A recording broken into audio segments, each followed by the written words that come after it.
Welcome to this edition of The Unvarnished Truth. I am the Reverend Dean Becker, creator of the Drug Truth Network, a former cop, current member of Law Enforcement Against Prohibition. Recently, I was invited to participate on a panel of experts. The topic of discussion, are we winning the war on drugs? Good afternoon. My name is Michael Ronan with the English Department, and I'm the coordinator of Pandora's Box Film and Speaker Series. And I really wanted to thank you for coming. We've had great crowds all year, and once again, we have a pretty interesting one here. We've assembled a pretty incredible panel, actually, and I'm really looking forward to hear what they have to say.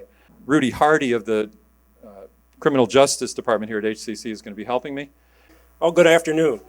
Again, Rudy Hardy with the Criminal Justice Department. Okay, I'd like to start off with Miss Marsha Baker. Marsha Baker is Houston Director of Phoenix House, a nonprofit substance abuse services organization focusing on principles of self-help. Phoenix House is the nation's leading provider of alcohol and drug abuse treatment and prevention services, operating close to 100 programs in 9 states. Ms. Baker has a master's degree in education and youth counseling. Mr. Dean Becker's one of our other panelists here. He's a former law enforcement officer, a member of LEAP, Law Enforcement Against Prohibition, a social activist. He's creator of the Drug Truth Network, which produces national radio and other programming.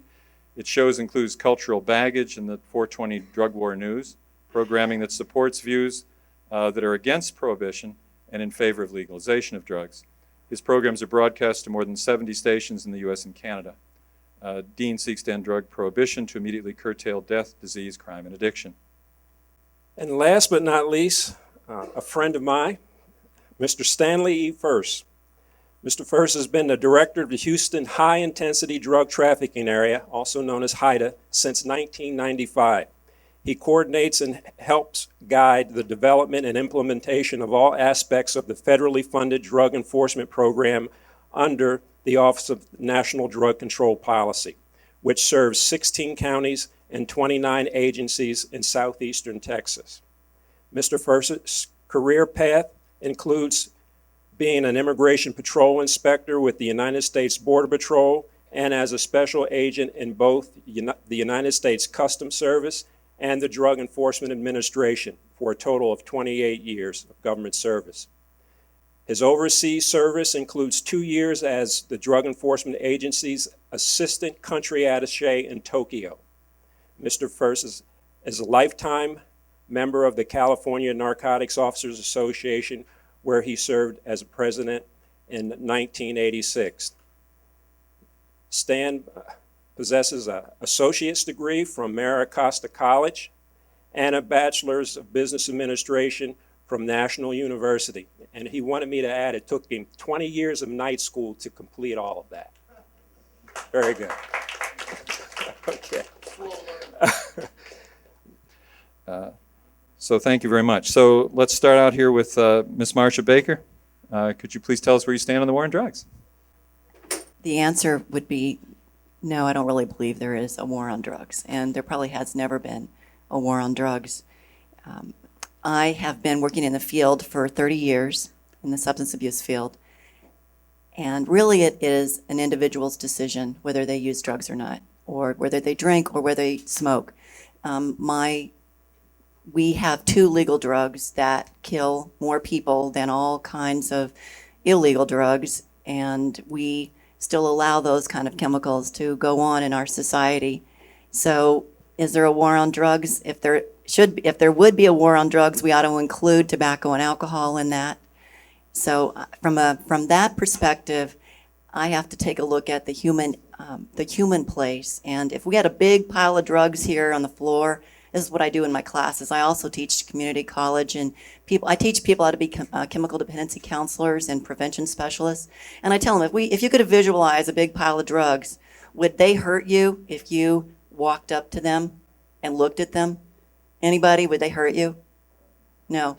But what would they do? What would have to happen for them in order to hurt you or for them to have an effect on you? What would you do with them? You have to take them, right? So that's my perspective on what people have to begin to make decisions about, is what are they going to be doing about their own choices. when they get older. And we also know that scientifically that the brain can be really damaged up to the age 25 on all types of drugs and chemicals and the body. So if you make choices up to age 25 and to use these chemicals, you could really be damaging the growth process of different things that are going on in your body. So those are all choices that you have to make. So if we can keep people from making those choices up to age 25, we're going to have a much healthier society, and our society is going to be a lot better able to make better decisions by the time you get to age 25, because developmentally, you also are not able to make choices that are consistent, that you make firm commitments about until our 20s. And I know, and some of you are not older than 25, so those of you that are older than 25, look back and ask yourself, did I make good, firm commitment choices at that age? Probably the answer would be no. And the reason for that is because as human beings, we have a certain way that we grow and develop. And up until that time, we make different decisions, and we go back and forth in those until we get to that age. So to say that we have a war on drugs is, in my line of work, it really never has been, except from you personally. And our society says that we do different things on the war on drugs, and that's more on a law enforcement standpoint. But it really is not the law enforcement's decision. It really is your decision, because people are going to be making choices one way or the other, and we have many people in prison because they've made those choices, and that's their choice also. It's just another place for them to be. So, you know, I don't have a stand on the war on drugs. I would like to have no drugs affect all kinds of people, but then also drugs are good for us in certain instances. So we have to look at our decisions and what drugs do to us, and I think those are all individual choices. So, Great, thank you very much. Okay, Mr. Dean Becker. Thank you, Michael, for sponsoring this panel. I think it's a rare opportunity to open up this Pandora's box, have a look. Are we winning the war on drugs? Let's define who we are. We're winning the war if we means the most vocal proponents, like cops, district attorneys, defense attorneys, bail bondsmen, legislators, bankers, pharmaceutical houses, alcohol and tobacco vendors, prison builders, prison guards, treatment centers, urine testers, and perhaps a million other Americans whose company growth depends on eternal drug war. Ms. Ball, Mr. Furce, I think we share many common goals. We all want to stop funding Osama bin Laden, Al-Qaeda, and the Taliban with monies derived from turning opium poppies into weapons with which to kill our soldiers. We all want to stop the drug trade that sends billions of dollars to dangerous cartels in Central and South America every year. We all want to eliminate the reason for which most of these violent street gangs exist, the means by which they buy their high-powered weaponry to shoot up our city streets. We all want to curtail the street corner vendors that sell deadly concoctions to our children. We all want to eliminate drug overdose deaths. We want to cut back on the number of deadly diseases like AIDS and Hep C. Yet after 92 years of failure, when the U.S. leads the world in our incarceration rate, when drugs are cheaper, purer, and more freely available to our children than ever before, when binge drinking and prescription pill abuse is rampant, many times in order to foil urine tests, when preventable death, disease, crime, and addiction are rampant and used as justification for more of the same hopeless policy, we have but to examine the evidence to ascertain we are 180 degrees off track. Those in positions of power who embrace the policy of eternal drug prohibition are the best friends the drug lords in Colombia could ever hope for. Their work enriches Al-Qaeda and ensures continual funding for the violent gangs that prowl our streets. Drug war is a killer. It is a destroyer of nations and basic human rights. Drug abuse is not a criminal matter. It is a medical problem. We lost the drug war on the day it began. Let us stop the lies. Let us embrace the facts. Let us do it for the children. Thank you, Dean. Mr. Furce, please. I'm going to give up and legalize drugs. There is no war on drugs. There never has been a war on drugs. We agree on a lot of the same things. And the only message I'd like to give this audience is is to approach it with pragmatism and reality. Okay, that's all I'm asking to do. Look at my opponent's viewpoints, look at our viewpoints, and before you read or digest anything and say this is the truth, research it in its entirety. The war on drugs. Senator Joe Biden gives a great analogy on the war on drugs. There is no war. There never has been a war on drugs. If there was a war on drugs, we would have won years ago, and if we had applied all our resources. But we never have, and we never will be. Joe Biden says the war on drugs is kind of like his lawn. The lawn is going to continue to grow, and unless you mow it consistently, it's going to become a jungle. What we do in narcotic enforcement on supply reduction is we try to keep the supply down by mowing that lawn. I don't know if you've ever been into New York City, for example. If you've been in New York City, you can imagine the amount of garbage that they generate every day. And nobody ever pays attention to the garbage man until he goes on strike. You ever been in New York City in the summertime during a garbage strike? You really, really like garbage men. There's another anecdote about on a legalization thing, and I used to use this when I used to teach about the use of drugs. Transform yourself back into time as a troglodyte walking through the jungles with your knuckles dragging, and for the first time you encounter a chicken. Now, you've encountered many other animals, but here's your first chicken. And all of a sudden, something drops out of its butt. Now, you know what drops out of most animals' butts. Now, what would make you go over and eat that thing? In this case, it's an egg. What I'm saying by that analogy is people will try to do anything. Who was the first person that dried a marijuana leaf and smoked it? Who was the first person that took zinnia seeds and tried to get high from them? Who was the first person? What do we legalize? Do we legalize everything? And if we do legalize things, do we put any kind of parameters on them? Will we give it to anybody? Can a 3-year-old go in and buy marijuana? I would think not in this country. And as long as you instill or put some kind of parameters on any kind of legalization, you're going to have a black market. In the early days of my career, when I arrested somebody at the port of entry coming into the United States, it wasn't for possession. It was a failure to pay the tax.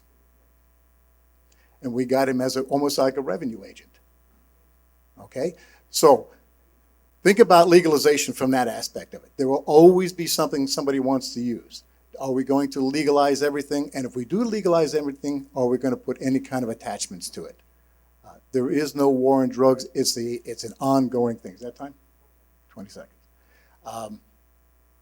There's a few other things I'd like to, just one other thing I want to say. The biggest thing that we have to do in this country is come up with a prevention program that's universal and that works. In 1944, in August of 1944, we instilled upon this nation and the world Smokey the Bear. There isn't a child or a person in this room that doesn't know only you can prevent forest fires. Everybody knows that. We have to have a consistent message, whether it be about alcohol, whether it be about cigarettes, or whether it be about any other kind of drug. We need to have a consistent prevention program in this United States. That's the answer. Very good, thank you. We've already mentioned that we spend billions on drugs, or on the drug prevention war annually. Given this large annual investment, what does it mean that neither the supply nor the demand for them has not substantially changed? Dean?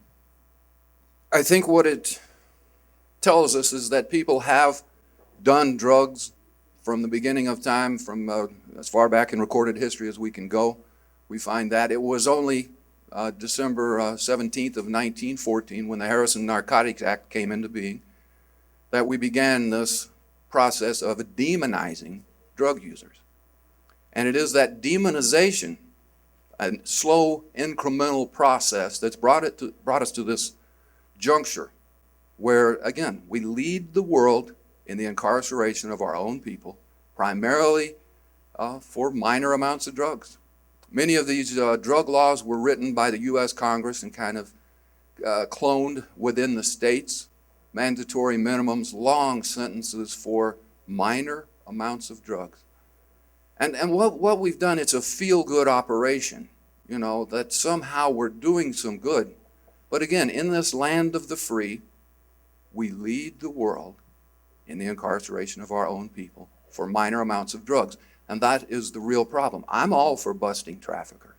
I'm all for keeping these contaminated, tainted, cut drugs out of play.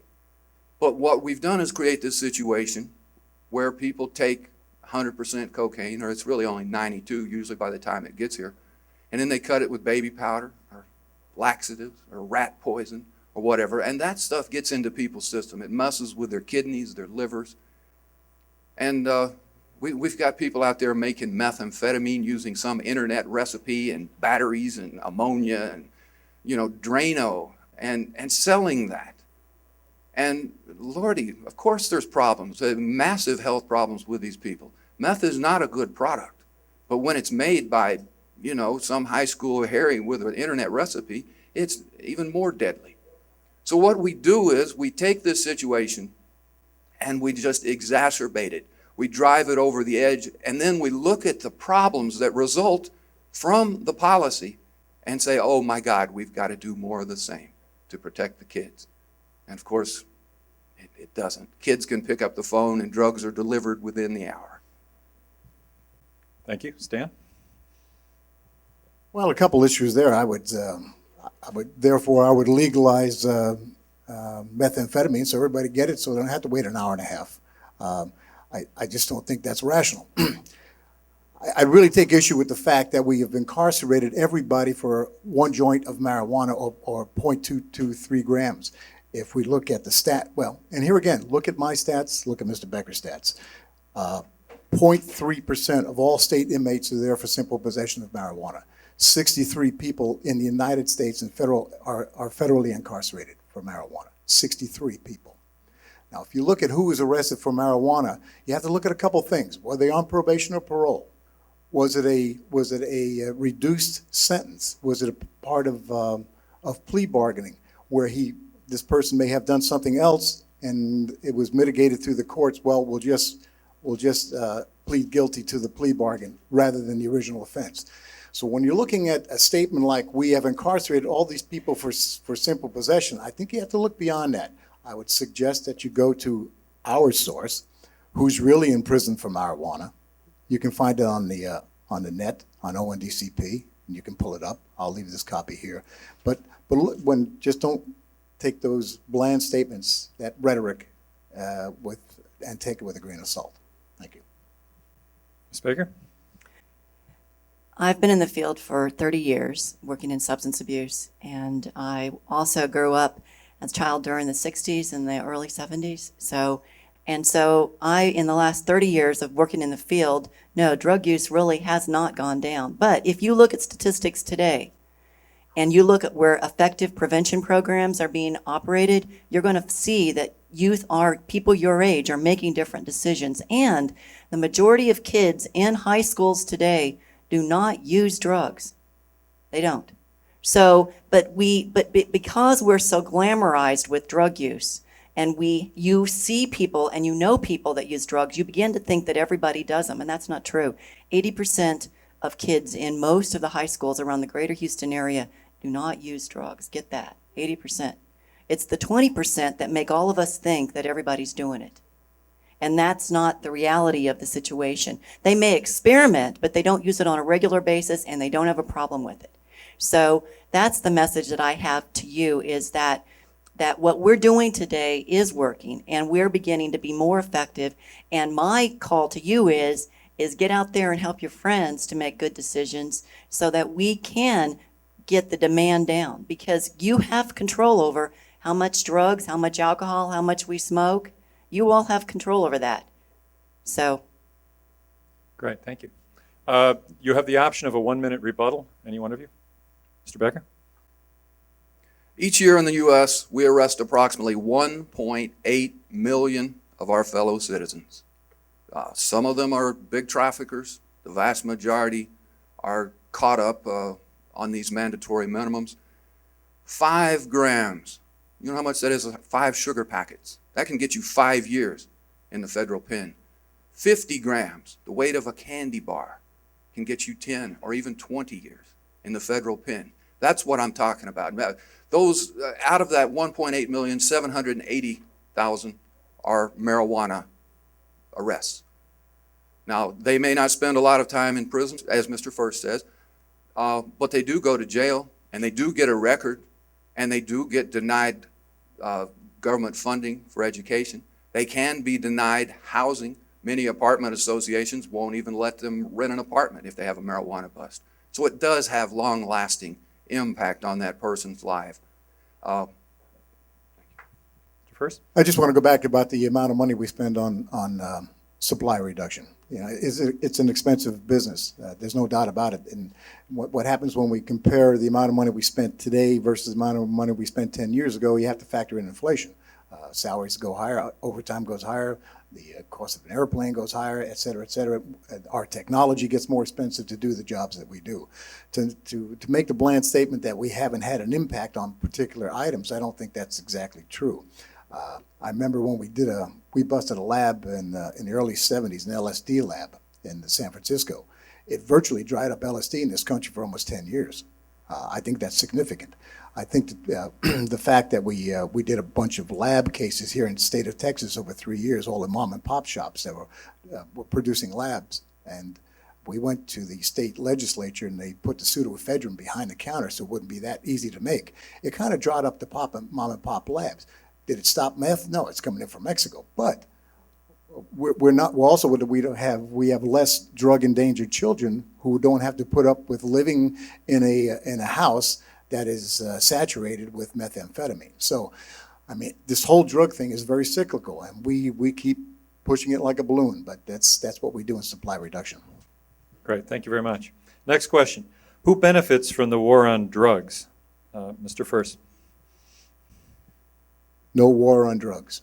It's just a business.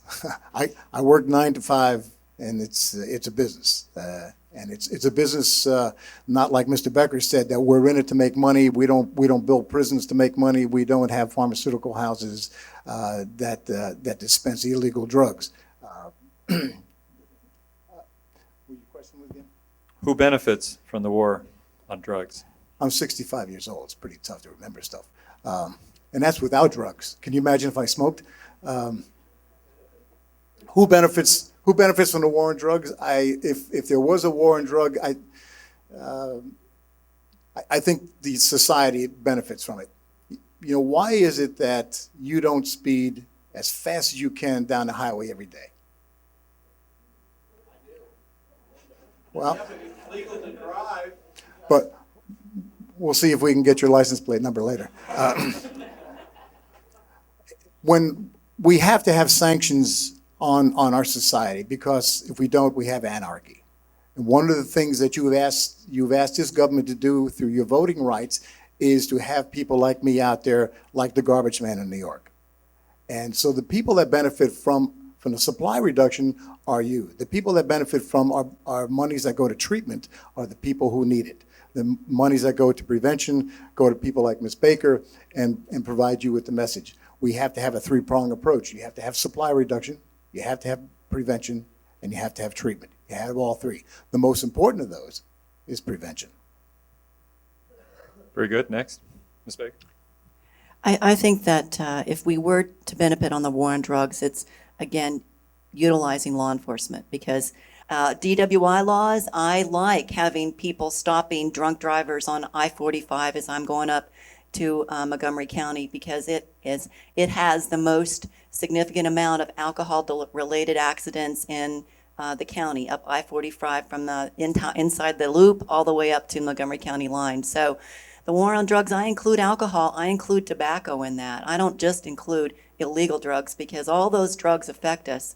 And my mother was killed by a drunk driver. Had someone got that guy who was driving a truck before she died, and because he was drunk, she would have still been alive probably today. So, you know, the war on drugs, if it gives us law enforcement, then that really is what benefits me in particular, and you. Thank you. Mr. Becker. Who benefits? I think I opened with my thoughts on that, everyone from the bankers on down. I want to talk about the meth situation that they both alluded to. This meth is made by untrained chemists using fertilizer and batteries and ammonia and their best guess. There's, children are sometimes exposed to those fumes. The neighborhood's exposed to the potential of an explosion by, this inept chemist. And why does this situation exist? Because of prohibition. If it were made legal for adults, it would be made by Merck, one of those guys who know what they're doing, and that danger would be minimized. Thomas Jefferson grew opium poppies beside his Monticello home for many years. I think it was in '69 that DEA recognized they were opium poppies and cut them down. But were he alive today, we would be compelled to arrest him as a drug kingpin. And don't you think we should judge people by their actions rather than their possessions? And shouldn't that same liberty be afforded to us all? There are, 1 million people in America who want the drug war to last forever. It's how they make their mortgage payment. And they're going to justify it, and they're going to twist the science, and sometimes they're going to lie to us to make sure it continues forever. Thank you very much. Any rebuttals? 1 minute rebuttals? You didn't think I was going to let that slide, did you?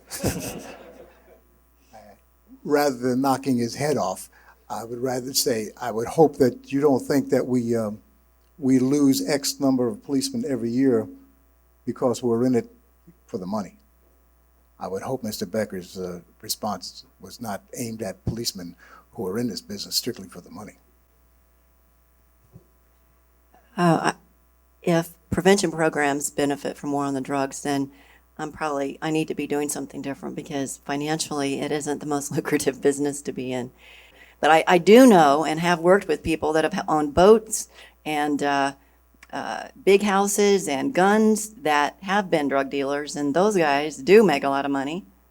And that's the people that we need to really begin to look at. So, I want to take those cops, I want to pull them out of the trunks. I want to stop them from digging under your car seats, looking through your ashtray. I want them to be out there looking for the violent criminals amongst us. I want them stopping those drunk drivers that go zooming by while their butts in the air and their heads under the seat. I want to focus on the people who mean us harm, not the people that we're mad at because they got a baggie of some product in their pocket. I want to legalize all drugs, heroin, cocaine, you name it, all of them. But the main thing is, I know that people would use coca given that chance, but coca's so bulky it never gets imported to this country. And I know people would use opium, which is a much safer product given that chance. But the thing is, this thing about treatment, he's talking about marijuana numbers, they're staggering, they are. And you know why those kids are in treatment? Because they get caught. Pot stinks. Pot stinks. You're going to get caught. There's just no doubt. And because it stinks, people get caught. They are then given the option, you can go to treatment or you can go to jail. Most people just choose treatment, and that's why the numbers are so high. legalizing drugs, I don't know if that's the answer or not. I know that since I've been working in the field that we've legalized and unlegalized all kinds of things. And does that make a difference? What it makes a difference with, from an enforcement standpoint, is helping us to reduce the supply, which is really what is important, is reducing supply. But you all, us as citizens in this country, we are the ones that make those decisions whether we're going to use or not.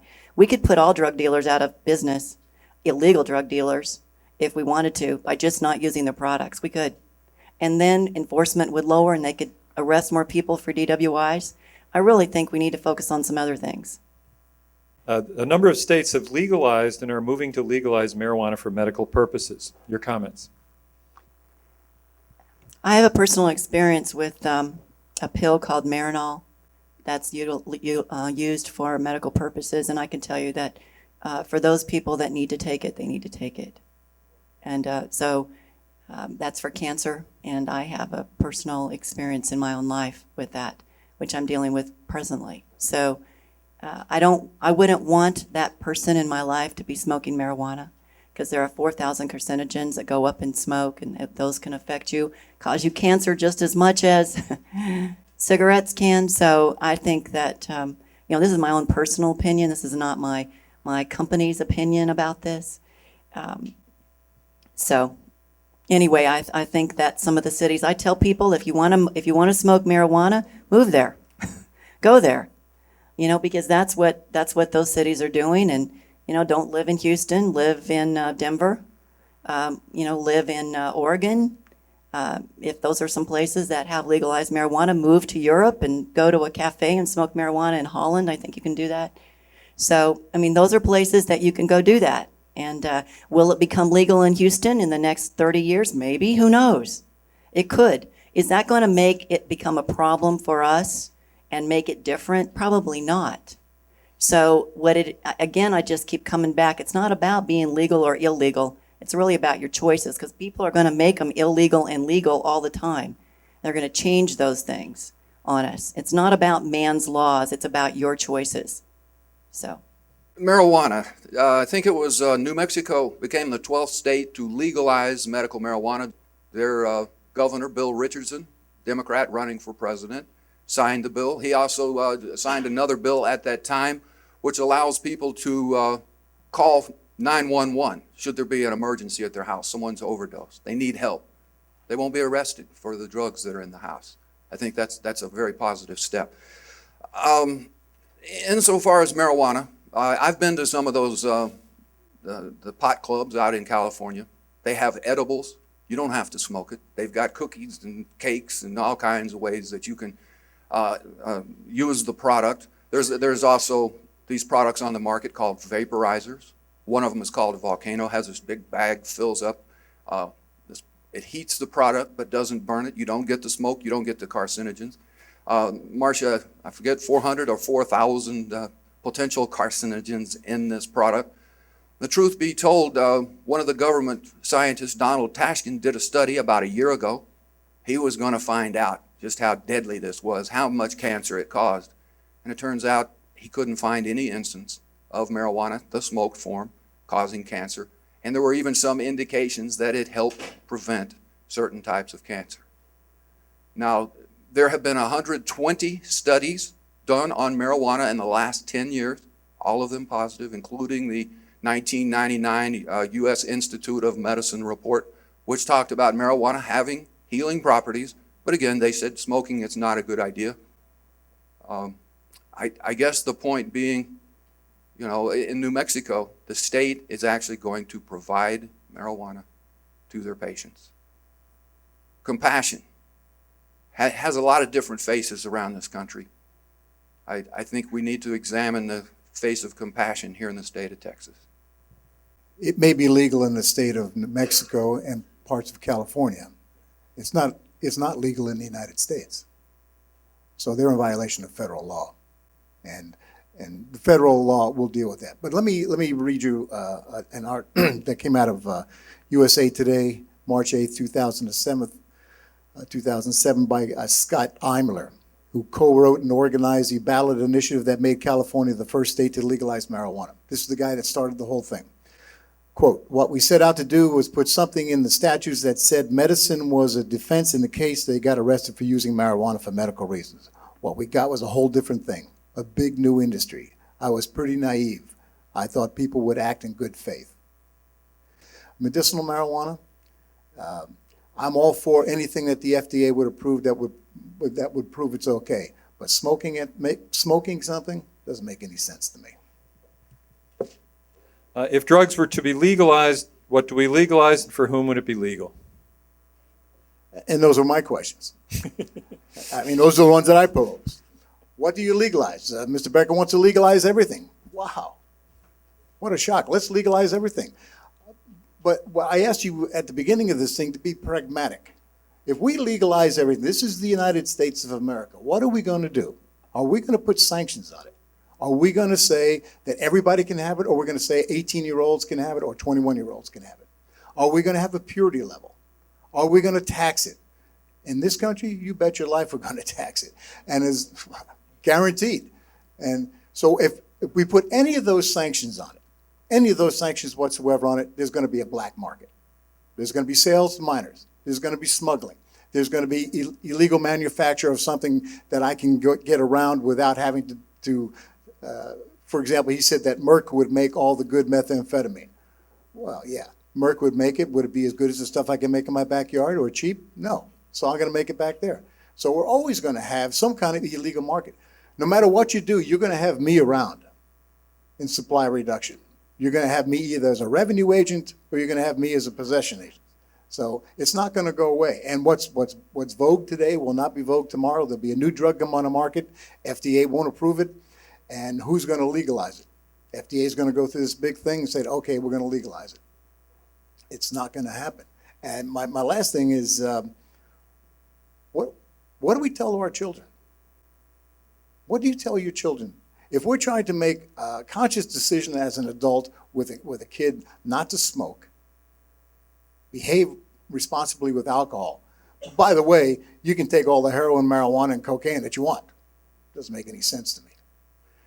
The last thing on that list would be, what do we tell the other countries that we've signed our treaties with saying that we won't legalize it? We signed this treaty in 1961, the Single Convention, and we're signatories of that. What do we tell them? I don't necessarily know that legalizing drugs are the answer. Again, I just come back to what it is that you want to do. I have a feeling that the life I have to live for however long that is, we're going to go back and forth on legalizing this or legalizing that, making this illegal, making that illegal. And are those all going to change the way that we react with different types of drugs? Probably not.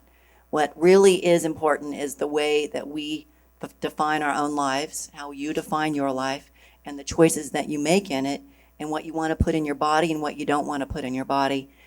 Educate yourself about what are the right things that you want in your life and for your own children and their children. Mr. Becker? Thank you. For nearly 500 years, colonialist powers like England, Spain, and later the U.S. made it their business to impose their will on lesser countries, to force new religions and morals on all the heathen cultures of this earth. In the process, they vilified and demonized the use of such drugs as marijuana, coca, and opium, which previously had been a recognized part of many religions, many cultures for thousands of years. In the early 20th century, corporate heads foresaw gleaming profits in prohibiting the use of certain plants. They claimed that Chinamen on opium were a threat to a decent society, that Mexicans and blacks would rape white women after smoking marijuana, that prison or death were too good for users, and that the religious underpinnings of these drugs were sacrilegious and evil. These men of influence and wealth had the contacts to force through laws based on nothing more than rumors circulated through newspapers controlled by these same interests. The American people were fooled into believing they were saved and that the control and distribution of these herbs and their extracts should be prohibited. This prohibited drug commerce now exceeds $400 billion a year. Today, the U.S., through its drug convention treaties, forces its ideas of Judeo-Christianity and all the attendant drug laws and morals on the whole world. U.S. media now ignores the ongoing drug reform in England, France, Spain, Portugal, Canada, and much of the rest of the world. Research, experience, and common sense have shown these enlightened countries that the medieval drug laws are simply a mechanism that, if left unchecked, would someday devour the meaning, the very fabric of liberty. Only I can say I'm a Christian, and I remember the Last Supper, and I think Christ was drinking wine, not doing a doobie, if I remember that correctly. I just want to say, legalizing or non-legalization, I think those are your choices that you'll be making in the future, and just make informed choices.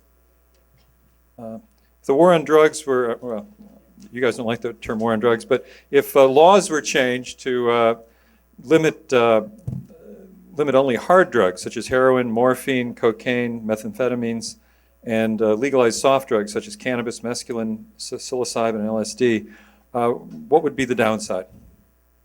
Well, there again, I'll leave it up to the FDA. I mean, the FDA is the one that puts our defines what categories drugs are in. Schedule I drug, for example. Schedule I drugs means that there's a high incidence for abuse, and it has no legal or no medical value whatsoever. For example, heroin. That So it's a Schedule 1 drug, and they schedule these drugs from science. All I would say is if they want to schedule these things into a category that says that they're safe for people, then make it legal. But if they don't, then we have to schedule them and regulate them the same way we do every other drug. And going for soft drugs, that's a cop-out. I mean, you apply the same standard. I think it's just soft drugs. There's no such thing. Is alcohol a soft drug? I mean, drugs are drugs are drugs. Ms. Baker? I agree. I don't think there are anything such thing as soft drugs. I've seen people high on psilocybin and mescaline and LSD, and I think that would be a very dangerous aspect. People driving down the freeways, they wouldn't know that they were driving down the freeway. I mean, it's pretty dangerous. So I think categorizing different drugs really can be dangerous, and I agree with having the FDA, if they, their categorizations have worked for years, I think I'm okay with that. So again, you're going to be voters and you're going to be voting on all these issues as you get older, and so just make some decisions, because you all know what some of these drugs do to you and what they are like, and some of you've known people on them and what they act like, and I don't think that legalization is the answer for that. So, Mr. Becker? Let us judge people by their actions, not the contents of their pockets. I think that's what I talked about Thomas Jefferson growing opium beside his Monticello home. I'm sure that was used during the Revolutionary War for treatment of pain for our injured soldiers. But it was probably used after that point in time for treatment of pain by Mr. Jefferson and maybe his staff. Opium was the #1 painkiller, and in many ways it still is. We have ignored this. We have latched on to the premise that, opium is a deadly drug. And opium by itself, it's hard to kill yourself with opium. I mean, you really would have to work hard. But the point being, I guess what I'm trying to say here is, if you reach back to 1913, before the Harrison Narcotics Act, Bayer heroin sold on the grocer's shelf right next to Bayer aspirin at the very same price. There were no drug gangs. There were no overdoses. Children didn't use it. We didn't invest 10, 20, 40, 50 billion dollars a year in trying to stop it. We've been duped. We've been duped. I agree with Mr. Furce. Investigate this yourself. Look at the evidence. Determine for yourself. I'm not wanting kids to have drugs. I'm wanting to kill the black market in drugs. I want to take away its power. It's multi-level marketing to every neighborhood in America. That's what I want to do. Okay, I'd like to end the questions from me here and put them out to the audience now. So I guess I'll just take the mic and run around a little bit. Mr. Furce, I would like to go back to your statement that said the FDA, you agree with anything the FDA approves. And I would like to go into the National Council of Alcohol and Drug Dependency that approximates 13 million Americans abuse alcohol, and many of them becoming alcoholics, which leads to 105,000 deaths a year from drunk driving to cirrhosis of the liver, where in 2001 only 3 deaths were said to be directly caused by marijuana. Why do you still pursue that the FDA is right about everything? The FDA has said that it is not a scheduled drug because that's the way this country has been since Prohibition.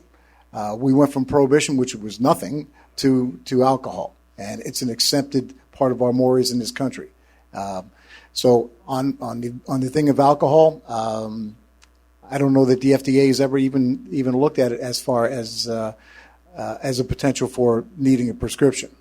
Do you think it needs a prescription? I don't think it needs a prescription, but... Do you think that would be palatable in this United States? I think it would be better to notice the fact that alcohol is widely accepted, and obviously people don't really look at twice at a drunk driver killing someone, but when you see someone go out with some weed, it's like, oh, it's on the news the next day. I would say that that Marcia would think differently about a drunk driver killing something, seeing how a drunk driver killed her mother.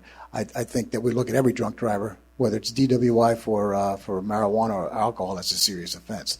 So I think you got to be careful about some of those things that you say like that. I agree with you, But I'll tell you what I found as an adult growing up here is that money talks. And unless we as a nation get up and make some different and say to people that are in power that we have a different way of looking at this, that not one government agency is going to change until we, the people, get up and make a decision to make it change. I was in Washington, D.C. a couple of weeks ago, and he's not with the FDA. I was talking to Dr. Donald Vereen. He's with National Institute on Drug Abuse. And I brought up a kind of a comparison thought that why do we spend these billions and billions of dollars going after marijuana users when the alcohol deaths are so much worse? And he told me, alcohol is part of our diet. That was his reasoning. And as I indicated earlier, you can make marijuana part of your diet as well. So the logic and the reasoning behind these laws is always slip-sliding away from any true grasp of reality. And again, study up on it yourself. Determine for yourself the truth of this matter. And help change these laws. It's really up to you. As you said, you're getting to be voting age. Help make the difference.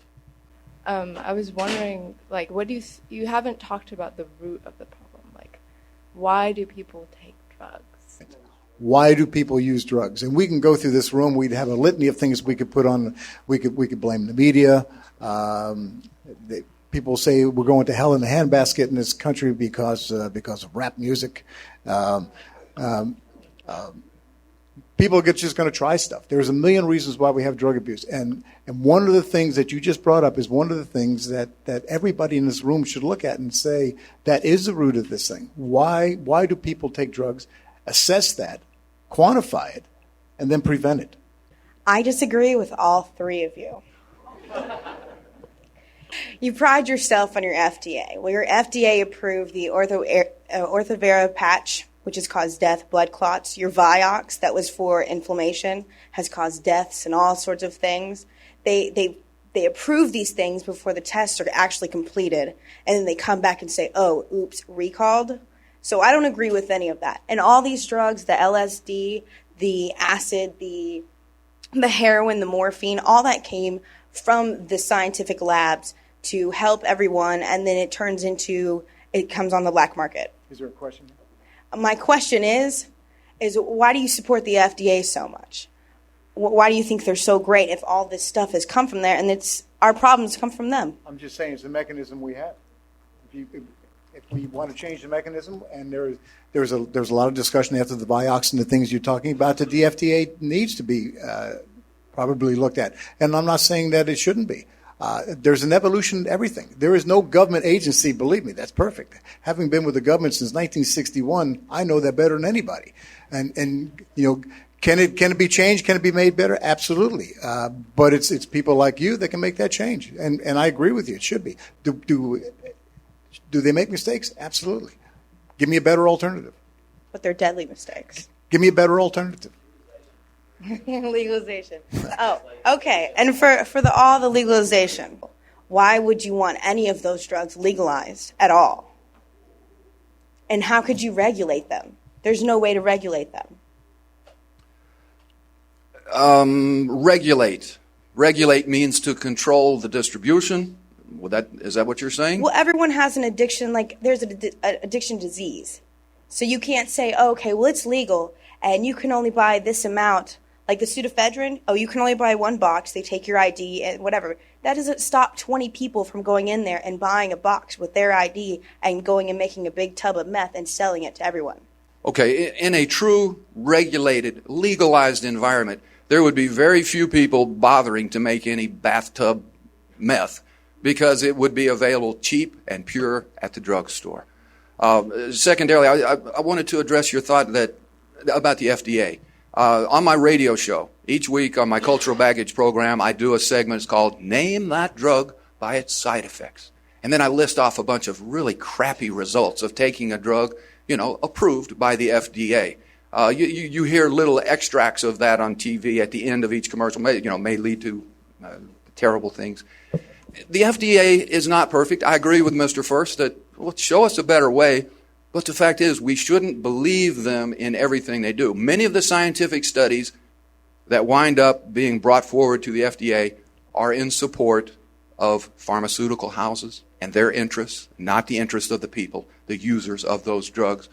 And I would dare say that for marijuana in particular, again, 120 studies in the last 10 years showing it is an effective medicine, and yet our drug czar tours the nation saying it's more dangerous than meth. My question is directed at Mr. Furce. We love you. And I completely agree with almost everything you're saying. Just one thing kind of confuses me a little bit, and that's to deny that there's a war on drugs. That seems a little silly. I mean, you got taxpayers' dollars by the billions just coming out to support this thing. We have the situation in Nuevo Laredo, and you work the border, so you know a lot about that. If that's not war, what is? They're continuous skirmishes. And because I remember I attended an intelligence class back in the early 70s, and had a guy named Sheldon Arenberg, and he was a former CIA agent, and I was the only narc in the class. And he said, if we were really serious, I mean, if this is a true war where our country depended on the winning of this war, we could win tomorrow. We could identify I think Mr. Becker talked about it. We could identify all the drug kingpins and all in Nuevo Laredo. We know where they live. We know where they are. We send them a message. And we say, cease and desist by the end of the week or you're dead. They won't. We kill them. All right? That's a war. That's what you do in war. You kill people. And so we're not in a war. Remember my Joe Biden thing about the mowing the lawn? That's what we do. We got cocaine coming up to Yin Yang in the Caribbean in the 80s. We stopped it. We pushed it over to Mexico. Now we're working about it from Mexico. You know what the Mexicans are doing? They're telling the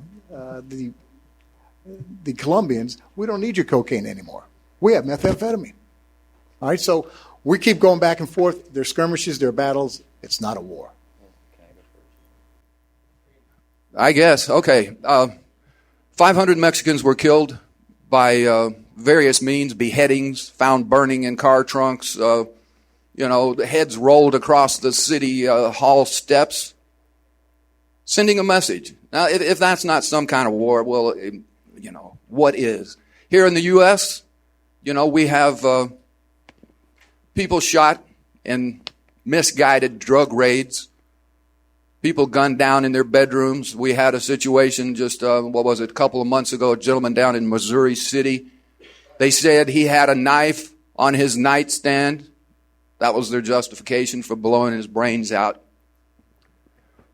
We need to look at the truth of this matter. Stop being so afraid. Look at the truth, examine the evidence, and see if there isn't a better way. You said that the drug war is non-existent, but rather a business.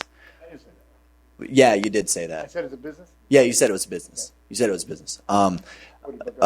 Yeah. Don't you think that the legalization of drugs is a more effective way to regulate, tax, and essentially run your business? If we legalize it, we would create a structure like Mr. Becker said under Merck or Pfizer or something like that, where they produced it, and it would become legal. It would be available to everybody. But would it be prescribed? Would we sell it at houses? How would we sell it? Would we put things? What I'm saying is it would still be an illegal market on the other side. Yes, we would make more tax dollars, but then Marcia says, do we want those kind of tax dollars building our highways? Because we have more abusers. But you have enough money alcohol. Why don't we make alcohol illegal? Good question. Why don't we make alcohol illegal? And I would say to you, because it's the mores of this country. Enough people stood up and said it was enough.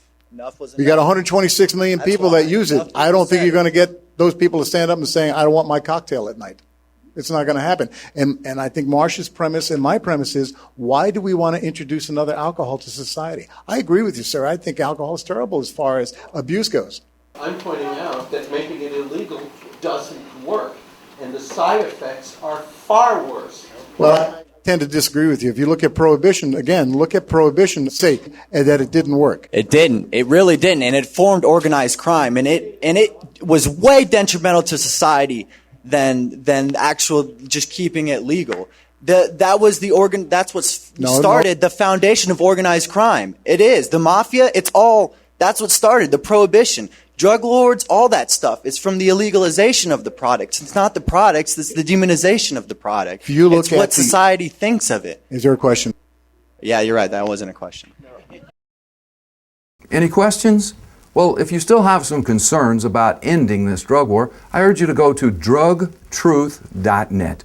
There you can access hundreds of radio programs featuring the words of congressmen and scientists, wardens, many others who are calling for an end to this 92-year-old drug war. We also have several videos online as well featuring notable reformers like Tommy Chong. And here you go to jail for one joint or two joints of medicine, of a herb that grows naturally anywhere in the world, and it's used all over the world as medicine. And and the worst crime about pot is they call it a recreational drug. Like the Constitution was actually written to protect our right to have recreation. Indeed. Our rights of freedom and the Liberty. pursuit of happiness. Happiness, all of those good things that they seem to want to quash. Yeah. I mean, they like Lou Dobbs is on TV talking about, how marijuana is more dangerous now because it's more powerful than it was during the Cheech and Chong days. Right. I mean, they actually said that. Well, and it's ridiculous. Whenever I talk to these people, I ask them, I said, well, that means you've smoked it. And they go, oh, no, I haven't smoked it. So then I say, well, then how the hell do you know what you're talking about? You don't know what you're talking about then. Well, they don't. They don't. The drug czar tours the country talking about it. He says the very same thing. This is not your Cheech and Chong marijuana. Yeah. This is in industrial strength or whatever. Like he would know. And where are they stacking the bodies of the dead marijuana users? I'd like to know. I mean, that's just... Well, so far they haven't come up with any. I know. And I love that. Remember Lou Dobbs, I just read the excerpts on the normal thing, but Lou Dobbs said, they asked, Tucker Carlson asked the Mark DEA. Souder. Mark Souder it was. Yeah, asked him and said, how many people have died from marijuana use? He won't answer that. He said, well, it leads to crack cocaine, marijuana. Well, I've been smoking over 50 years and I've never had the urge to do heroin. No. And I was in Vancouver, Canada, where the heroin capital of the world. As a member of law enforcement against prohibition, I work hard to clarify the need for change. We've shown repeatedly that there is no justification for this drug war, no scientific fact, no medical data, no legitimacy towards compassion, reason, or justice. I work with many prosecutors, police chiefs, and cops on the beat who have similar concerns. If you're concerned, I urge you to pick up the phone or a pen and contact your elected officials. Please help to end this madness. This is Dean Becker for the Unvarnished Truth.